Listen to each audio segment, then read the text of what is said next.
Hello and welcome to you, Error 504. We have these giant YouTubers and we take their advice from them. Without any introductions, let's begin. Especially if you have 0 videos on your channel, your first video is not going to get views, period. It's not. Your first 10 are not going to get views. I can very confidently say that.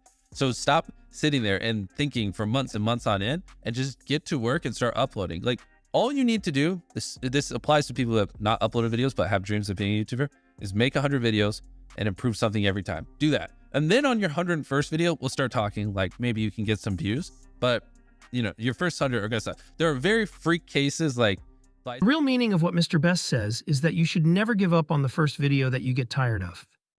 Sakoshi or Emma Chamberlain, who have really good personalities and it doesn't take them as many videos. And it's just like people who are 7'5" and making the NBA. Like, yes, there are freak cases you can find, but for the average person like us, you know, who don't have these exceptional personalities and, you know, backgrounds in filmmaking, just make 100 videos, improve something each time, and then talk to me on your 101st video. We have learned about Mr. Best's tips, and now we go to the second YouTuber, MatPat. All of a sudden, your channel went from like, say, 8 minutes of watch time to 16 minutes of watch time if they watch another one. And it shows that this person is in your little watch web. It also gives you another ad impression. Like, that is the metric that YouTube cares about. Sure, you can ask them to comment. You can ask them to like, that's totally fine. But watching another video exposes them to more of your content and shows YouTube, I am a channel that keeps people on this platform for 16 minutes rather than just 8 minutes. We learned from Mr. MatPat that we must attract the viewer so that he stays on our channel as long as possible. And now let us quickly move on to know the distinguished classification and follow the trend with YouTuber MKBHD. Interesting to me also because they're about probably a piece of tech that is so cool that I want to check it out anyway, right? So on one half, it's like, what videos will do well? It's the most impressive new things that people haven't seen before, collaborations with really cool, interesting people. Those I know before we make them are like, oh, those are going to do pretty well. And then on the other half is, what do I want to do? And sometimes it's, well, I want to check out this gadget. This seems pretty cool. Oh, I kind of want to talk to this person. They seem really interesting to talk to. And suddenly like they're like meshing together and it's kind of the same pool of things. So often, again, it's like I don't have that much pressure to like, I'm not into this video, but I'm going to do it anyway because I know it'll get a lot of views. That doesn't happen too often for me because if I know it's going to get a lot of views, why is that going to get a lot of views? Because it's a really interesting piece of tech. Oh, okay. So I'm in. And has that always been your attitude, or was that a thing that changed over time? I think that's something I figured out over time. I know that there are videos that I make that aren't going to blow up like the ones that are the most popular gadgets, but I still want to share them because I still think they're cool. And I think if I can make the video in a way that actually shows why I'm so interested in it, then it will eventually be interesting to people and will catch on. So I think that's something I sort of learned probably in the second half of making videos, which is that, yeah, we can sort of justify pretty much any video we want to make. Now let's take advice from other YouTubers. Metrics. And so we think, and we have mistakenly defined success on YouTube as you got to get a silver play button, you got to get a gold play button. It's about getting as many views as possible. And I believe that's a flawed definition of success. Views or subscribers are not the only metrics for success. One of the underappreciated benefits of starting a YouTube channel is the connections and communities that you build with your audience. YouTube allows you to build a loyal and engaged following, which can lead to opportunities for monetization, other forms of income, collaborations, and even career opportunities. So the mistake people are making is they're like, is it too late to start a YouTube channel? It's like, well, what do you even mean? Like, is it too late to start a viral YouTube channel? Well, why do you even need to go viral? What if you have a different business model? What if you get a promotion at your job? What if it leads to that next connection or that next partner? What if it leads to your future spouse? Like, there's a lot of opportunities that could come from starting a YouTube channel. And so, you know, I just want to present you the data that possibly defining it just by subscribers or vanity metrics is a limited, if not completely flawed, definition of success.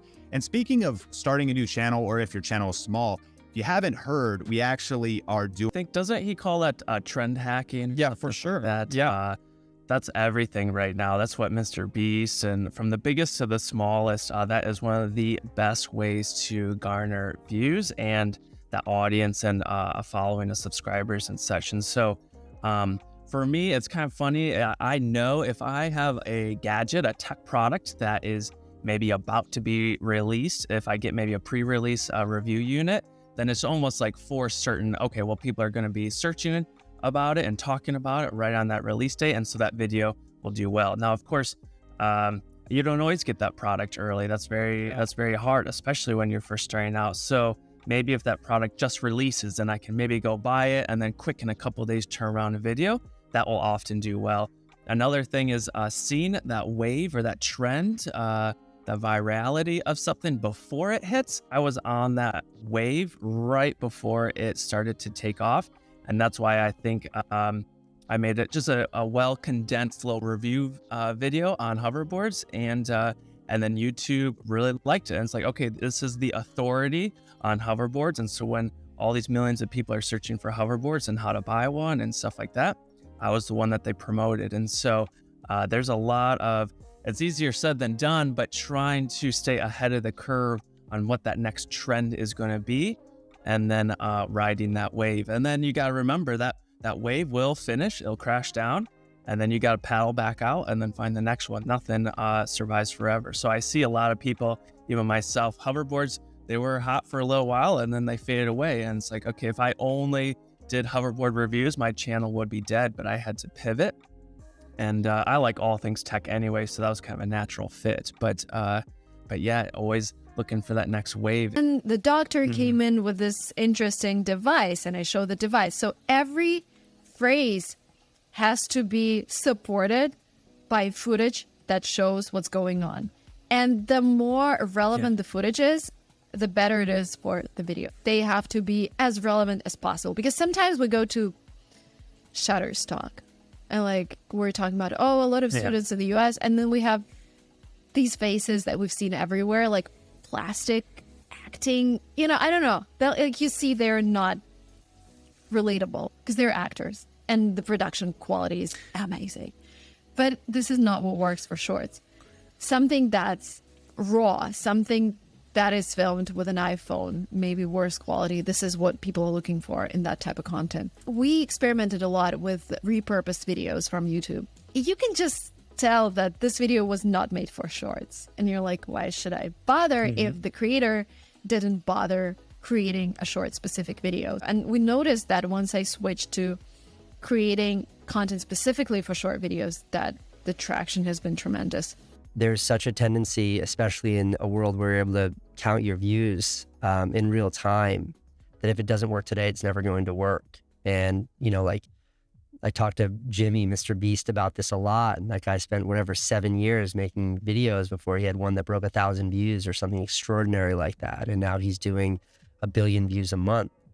Or my brother Van, who's the most brilliant mind on all of YouTube. And you know, Van had this initial explosion of interest because he and I worked so hard to promote his first videos. And then I explained to him, I was like, look, it's all going to go away. You're going to find your baseline, then you're going to build from there. And he's been consistently uploading for a year, making the best work he can make. And now he's really building out what is going to be a successful long-term career, making videos and putting them on the internet. Yeah, and I really think cool to watch that. it's extremely unsexy. It's extremely uninteresting, and no one wants to hear that it takes time, but it takes time. And I think if it's something that, especially if you're young and just getting into this, you don't want to invest. But patience is really the most undervalued aspect of succeeding in the world of media today. You have all the agency in the world. You don't need anything from anyone. But if you're not willing to commit the time to it, you're never going to find that success. 100%.